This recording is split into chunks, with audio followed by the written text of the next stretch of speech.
Hello verse, welcome back to family. Class 12 semester 4 এর পরীক্ষা তো আর বেশি দেরি নেই। তো আমরা তোমাদের জন্য চলে এসেছি 8 নম্বরের গুরুত্বপূর্ণ প্রশ্ন নিয়ে। হ্যাঁ, অবশ্যই তোমার এই প্রশ্নগুলো রেডি আছে। আর যদি রেডি না থাকে অবশ্যই তুমি বলবে। হ্যালো টপার্স, তোমার জন্য সমাধান নিয়ে চলে আসবে।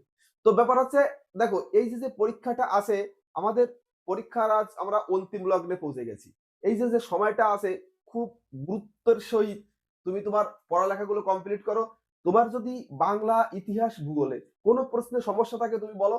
আর হ্যাঁ, তোমরা যদি বলো বা কমেন্টসে জানাও যে তোমাদের বাংলা কি ফুল সিলেবাসে, বা তোমার বাংলায় যে গল্প কবিতা আছে তার কি একটা রিভিশন ভিডিও আমি দেবো কিনা, যদি তোমরা বলো অবশ্যই তোমাদের জন্য ভিডিওগুলো আসবে।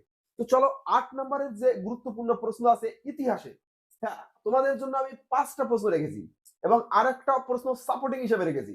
আশা করি এই 5টা প্রশ্ন এবং এই সাপোর্টিং প্রশ্নটা যদি পড়ে যাও, আশা করি তোমার প্রশ্ন অবশ্যই পাবে। আর এর ভিতর যদি তোমার প্রশ্নটা রেডি না থাকে অবশ্যই তুমি কমেন্টস করবে, অবশ্যই আমরা আলোচনা করব। আর এর থেকে কোন কোন ভিডিওটা তোমাদের জন্য দেওয়া আছে হ্যালো টপার্স থেকে সেটাও বলে দেবো। চলো দেখা যাক তোমার জন্য কোন গুরুত্বপূর্ণ প্রশ্ন আছে 2026-এ। দেখো, প্রথম যে প্রশ্নটা আমরা রেখেছি, 1942 খ্রিস্টাব্দে ভারত ছাড়ো আন্দোলনের সম্পর্কে একটি নিবন্ধ লেখো। দ্বিতীয় নম্বরে যে প্রশ্ন আছে, আলিগড় আন্দোলনের একটি সংক্ষিপ্ত বিবরণ দাও। 3 নম্বরে যে প্রশ্নটা তোমার জন্য আছে, 1946 খ্রিস্টাব্দে নৌবাহিনীর কারণ, নৌ বিদ্রোহের কারণ ও গুরুত্ব আলোচনা করো। 4 নম্বর তোমার জন্য যে প্রশ্নটা আছে, ভারতবর্ষের স্বাধীনতা সংগ্রামে সুভাষচন্দ্র বসুর অবদান আলোচনা করো।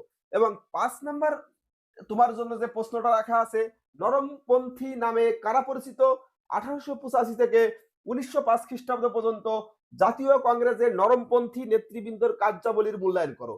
আর একটা প্রশ্ন তোমাদের জন্য আমি রাখতে চাচ্ছি যে প্রথম বিশ্বযুদ্ধে ভারতীয় রাজনীতি এবং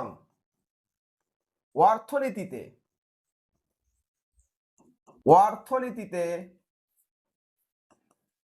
কি প্রভাব ফেলেছিল, কি প্রভাব ফেলেছিল।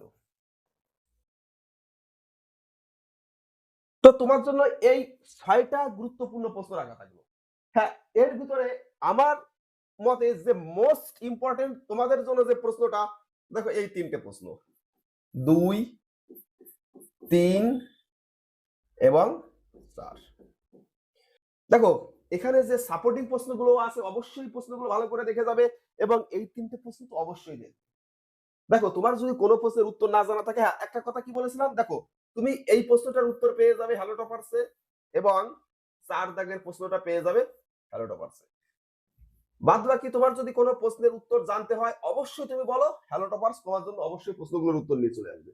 দেখো যে টাইমটা তোমার পরীক্ষায় আছে তুমি শারীরিকভাবে এবং মানসিকভাবে প্রস্তুতি নাও এবং শরীরটাকে অবশ্যই ভালো রাখার চেষ্টা করো, কেননা তুমি যদি সুস্থ থাকো পরীক্ষা তোমার অবশ্যই ভালো হবে।